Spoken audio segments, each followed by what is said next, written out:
जय जोहार, मैं हूं तपेश जैन और मेरे साथ में साहित्य की स्टूडेंट हैं, डॉक्टरेट कर रही हैं जितेश्वरी।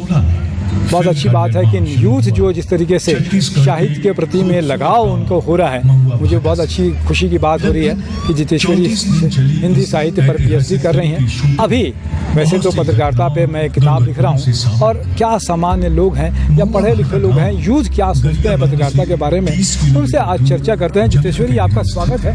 क्या कुछ कहोगे पत्रकारिता के बारे में? जी नमस्कार जी, मैं छत्तीसगढ़ की पत्रकारिता पर सबसे पहले तो यही कहना चाहूँगी कि निर्भीकता के साथ अपनी बातों को रखने की साहस युवाओं में होनी चाहिए। जो पत्रकारिता में अपना भविष्य आगे बढ़ाना चाहते हैं और चाहते हैं कि वो एक पत्रकार के रूप में पूरे देश भर में जाने जाएं, तो उन्हें सबसे पहली बात तो अपनी निर्भीकता के साथ में लिखने की एक साहस दिखानी चाहिए। और उस रिपोर्टिंग के साथ साथ में उनको अध्ययन भी बहुत ज़रूरी है। अध्ययन करने से ही वो उसको बहुत अच्छे रूप में लेके आ सकेंगे और अपनी पत्रकारिता में भविष्य बना सकते हैं। इसके लिए ज़रूरी है साहस बने और अध्ययन ज़्यादा से ज़्यादा करें। बहुत अच्छी बात है कि दोनों चीज़ें बहुत ज़्यादा ज़रूरी है। क्या लगता है कि अभी तो सोशल मीडिया भी हो गया है, इलेक्ट्रॉनिक मीडिया भी है, प्रिंट मीडिया है, बहुत सारे माध्यम हो गए पत्रकारिता के, इस पर क्या कहोगे आप?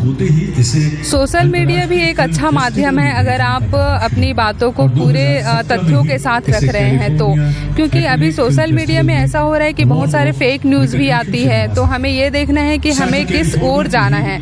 एक तो नकारात्मक और सकारात्मक दोनों चीज़ें होती है, तो हमें ये दिखाना है कि हम किस दिशा में जा रहे हैं। अगर हम सकारात्मक दिशा में जा रहे हैं तो उसके लिए तथ्यों का होना बहुत ज़रूरी है, और अगर हम नकारात्मक दिशा में जा रहे हैं तो उसके लिए भी ज़रूरी है कि हम उसके लिए आगे हमारे साथ क्या होने वाला है इसके लिए भी तैयार रहें। क्योंकि हम अगर नकारात्मक नेगेटिव खबरें बनाते हैं तो वो यूथ के लिए एक तरह से गलत मैसेज जाता है। तो उसको देखना है कि ऐसे मैसेजेस हम ना बनाएं जिससे यूथ का नुकसान हो।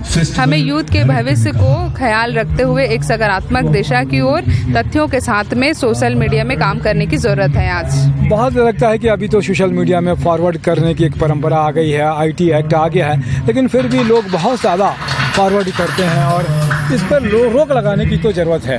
हाँ बिल्कुल, सोशल मीडिया में क्या आजकल बहुत सारी ऐसी चीज़ें हो रही हैं, ग्रुप्स बहुत सारे बन रहे हैं, एडमिन ऐसे होते हैं जो उस तरह के लोगों को भी अलाउ करते हैं जो गलत मैसेजेस डाल रहे हैं। तो उसके लिए ज़रूरी है कि भाई हम उसको सबसे पहले तो अलर्ट करें कि आप ऐसे मैसेज ना डालें, और फिर ये भी कोशिश करें कि उसको हम पूरे साहस के साथ में उनको रिमूव करने की ये रखें कि भाई हम उसको रिमूव कर दें। ऐसे लोग की हमें ज़रूरत नहीं है समाज में, जो हमारे समाज को ख़राब करने की कोशिश कर रहे हो। क्या लगता है इलेक्ट्रॉनिक मीडिया तो अभी फटाफट भी है और उसकी क्रेडिबिलिटी, विश्वसनीयता के बारे में क्या कहोगे आप? इलेक्ट्रॉनिक मीडिया का एक तरह से अभी बहुत ज़्यादा विस्तार तो हो रहा है, लेकिन उस विस्तार के साथ साथ में उसका बहुत हार्श भी हो रहा है। तो हमें ज़रूरी है कि हमें हार्श ना हो, इसके लिए हमें अच्छा एक प्रयास करने की ज़रूरत है अभी उसको बचाए रखने के लिए। छत्तीसगढ़ की पत्रकारिता में कोई ध्यान में आता हो कि आपकी कोई जिसको पढ़ा हो आपने और उससे प्रेरित हुए हो? हाँ, छत्तीसगढ़ की पत्रकारिता के बारे में मुझे रमेश अनुपम सर हमेशा राजनयन मिश्रा जी के बारे में बताते रहे हैं, तो उनकी ही स्टोरीज का मैंने सुना है, इसलिए वो मुझे बहुत पसंद है। रमेश अनुपम के बारे में क्या कहें? रमेश अनुपम सर तो मेरे बहुत प्रेरणा है।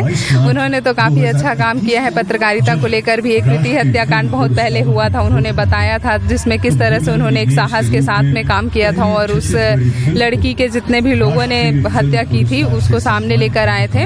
और अभी सर छत्तीसगढ़ एक खोज नाम से जो आर्टिकल्स लिख रहे हैं फेसबुक में, वो बहुत महत्वपूर्ण है, क्योंकि उसमें हमारे छत्तीसगढ़ के ऐसे लोगों को सर लेके आ रहे हैं, जैसे रविन्द्रनाथ ठाकुर का बिलासपुर प्रवास है, फिर जो हरिनाथ डे का जो इतनी भाषाओं का ज्ञान था, तो हमें बहुत सारी चीज़ें उनके माध्यम से जानने को मिल रही है।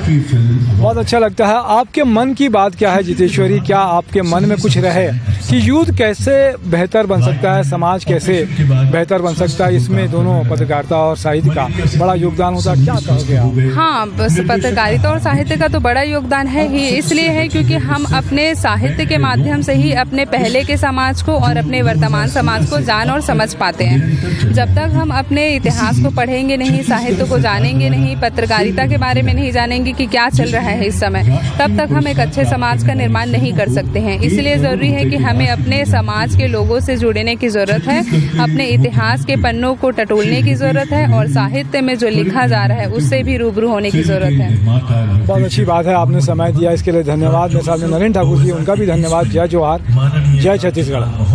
शुक्रिया।